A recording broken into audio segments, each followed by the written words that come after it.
días, buenas tardes, buenas noches, según cuando me estéis viendo. Cuando empezamos a hablar de la lírica, dijimos que cada poema se escribía en verso y que estos versos se podían agrupar en estrofas. Recordad esto, es un concepto que os tiene que quedar muy claro. A diferencia de los textos que están en prosa, como puede ser en la novela, los poemas se estructuran en versos y estos versos se agrupan en estrofas. Y la pregunta ahora es, ¿qué es una estrofa? Las estrofas son grupos determinados de versos que siempre cumplen las mismas características. Por ejemplo, 4 versos en decasílabo, es decir, 4 versos de 11 sílabos, que siempre tienen el mismo tipo de rima. Por ejemplo, rima el primero con el cuarto y el segundo con el tercero. Eso sería un ejemplo de estrofa.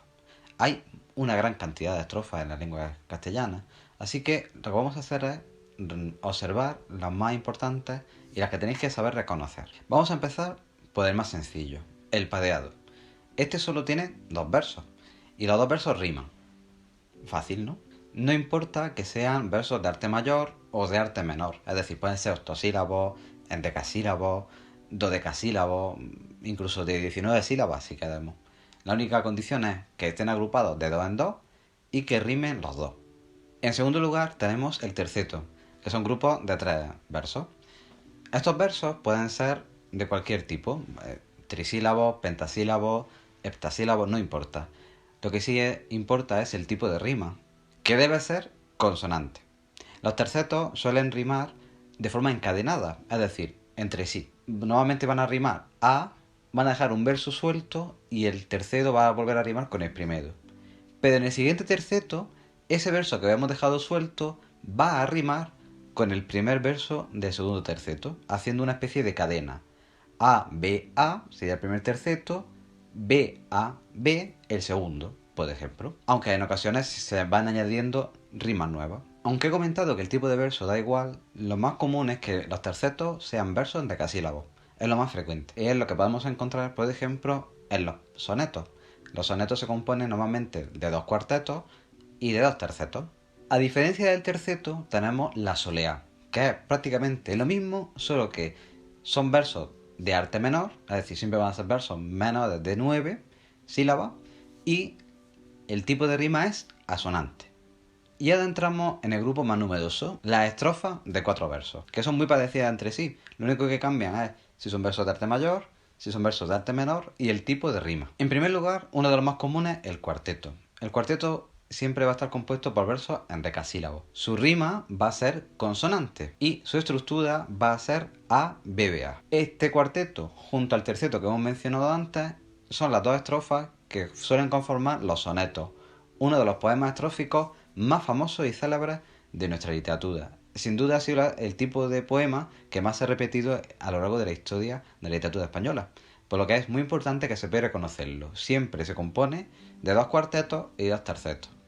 Es verdad que con el paso del tiempo ha habido autores que han ido modificándolo. Por ejemplo, Rubén Darío hizo sonetos en vez de con versos en decasílabos, con versos alejandrinos, cuando lo más común era hacerlo con versos en decasílabos. Sin embargo, los poemas más clásicos, los sonetos clásicos, siempre se componen de la estructura que hemos mencionado antes. 2 cuartetos, 2 tercetos, con versos en decasílabos, todo el poema. La siguiente estrofa de 4 versos es la redondilla. La redondilla es exactamente igual que el cuarteto, pero en vez de versos en decasílabos, son versos octosílabos. Todo lo demás es igual. Se hace la rima A-B-B-A y son versos octosílabos. Recordad, eso sí, que la rima, cuando la ponemos, si es de versos de arte menor, como en este caso, se pone en minúscula. Y en el caso del cuarteto, como eran versos de arte mayor, en decasílabos, se pone en mayúscula. Seguimos con las estrofas de 4 versos. Ahora tenemos otras dos. El serventesio y la cuarteta. Le pasa lo mismo que al cuarteto y a la redondilla. Se diferencian por el tipo de verso y los dos tienen el mismo tipo de rima. El serventesio se compone de versos en decasílabos y la rima es AB-AB, es decir, rima el primero con el tercero y el segundo con el cuarto, como una especie de cadena. La cuarteta es justamente lo mismo, pero en vez de versos en decasílabos, de nuevo son versos octosílabos. Es fácil confundir la cuarteta con el cuarteto por el nombre, pero tenéis que aprender a diferenciarlo. Porque además son completamente contrarios. El cuarteto son versos en decasílabos que riman A, B, B, A, mientras que la cuarteta son versos octosílabos que riman A, B, A, B. Y ya nos acercamos al final. Vamos con las estrofas de 5 versos. En este caso, la lida. La lida fue introducida en España en el Renacimiento a través de la literatura italiana. Y uno de los primeros que lo hizo en España fue Garcilaso de la Vega. Precisamente por uno de sus poemas es por lo que recibe este nombre.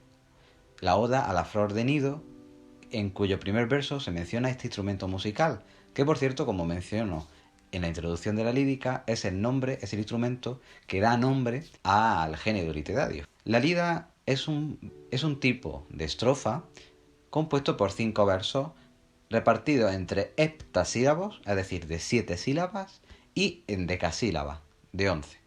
Y se estructura de la siguiente forma: 7A, 11B, 7A, 7B, 11B. Sin duda, a diferencia de los otros tipos de estrofas, esta es un poco más compleja. Mezcla los tipos de rima, hay una estructura que tiene distintos tipos de versos, pero es fácil de reconocer porque es de 5 versos, a diferencia de los otros que eran más pequeños. Además, el tipo de rima de la lida siempre va a ser consonante, van a rimar tanto vocales como consonantes. En siguiente lugar tenemos las coplas de pie quebrado. Estas son más sencillas, aunque sean un grupo de 6 versos, lo cierto es que son versos de octosílabos y tetrasílabos. Se organizan de esta forma: 8A, 8B, 4C, 8A, 8B, 4C. Es decir, rima el primero con el cuarto, el segundo con el quinto y el tercero con el sexto. Y cada 3 se reduce a la mitad. Por eso se llama pie quebrado, porque antiguamente pie era el nombre que recibían los versos. Y en este caso, pie quebrado es un verso roto. Tenemos versos de 8 sílabas y de pronto tenemos uno de 4, que parece partido por la mitad. Este tipo de verso también se llama copla manriqueña, porque fue creada por Jorge Manrique, un escritor medieval que se hizo famoso por las coplas a la muerte de su padre, dedicada a la memoria de don Rodrigo, que era su padre. Y por último, los dos tipos de estrofas más largos, la octava real y la décima. La octava real, como su nombre indica, es una estrofa de 8 versos. Los 8 versos van a ser en decasílabos y el tipo de rima consonante. ¿Cómo rima la octava real? De una forma encadenada, salvo los dos últimos versos que van a rimar como un padeado. Es decir, AB, AB, AB, CC. El primero, el tercero y el quinto riman igual, el segundo, el cuarto y el sexto riman igual, y los dos últimos riman de forma distinta a todos los demás versos de la octava real. Y por último, la décima, que como su nombre indica, es una estrofa de 10 versos. Los 10 versos van a ser octosílabos. Y su estructura es un poco más compleja porque es bastante larga. Se estructura de la siguiente forma: A, B, B, A, C, C, D, D, C. Esto es decirlo así es un poco rollo. Pero bueno, es un grupo de 10 versos que os lo vais a encontrar agrupados de 10 en 10 y que tiene este tipo de estructuras. Obviamente, estamos empezando a analizar poemas, pues siempre tenéis a mano vuestro manual o vuestra hoja con los tipos de estrofas para ir reconociéndolas. Las estrofas de 4 versos, como el cuarteto, el serpentesio o los tercetos, los grupos de 3, son fáciles de reconocer y son los que más vais a manejar. Las demás tenéis que conocerlas, por lo menos sus nombres, y saber identificar el tipo de estructura que pueden tener. Por último, me gustaría comentaros que estas estrofas se agrupan y forman poemas. Los poemas se dividen en dos tipos: los que se estructuran mediante estrofas, es decir, mediante estos grupos que hemos mencionado antes, de una forma infinita, es decir, el autor puede decidir agrupar tantos cuartetos como él quiera, por ejemplo, o poemas no estróficos. Los poemas no estróficos es una tirada de versos que no se estructura de ninguna forma. Puede ser de nuevo infinita, pero nunca se va a dividir. Por ejemplo, en el primer caso, como poema estrófico, tenemos el soneto. El soneto es uno de los poemas españoles más famosos y el que más se ha escrito a lo largo de toda la historia de nuestra literatura, desde el Renacimiento hasta hoy. El soneto se estructura, como he mencionado antes, con 2 cuartetos y 2 tercetos, todos de versos decasílabos, rimando normalmente ABBA, ABBA, CDC, DCD. A diferencia del soneto, tenemos el romance, que es un poema no estrófico. Está compuesto por una tirada infinita, según quiera el autor, de versos octosílabos, con una particularidad. Los versos pares van a rimar de forma asonante, pero los versos impares van a quedar sueltos, no van a tener ningún tipo de rima. Otro tipo de poema no estrófico es el romancillo, que es exactamente igual que romance, pero en vez de usar versos octosílabos, usa versos heptasílabos, más cortos, de 7 sílabas. De ahí que sea romancillo, más pequeño. Reconocer el tipo de estrofa es muy importante cuando hagáis vuestro análisis métrico. Obviamente, si no lo recordáis, es mejor que no inventéis nada. Hacéis vuestra estructura, sabéis ordenar y contar las sílabas, sabéis poner el tipo de rima y el último paso es reconocer el tipo de estrofa y por último el tipo de poema. No obstante, puede ser un poco más complejo reconocer el tipo de estrofa, pero con la práctica y poco a poco podréis hacerlo.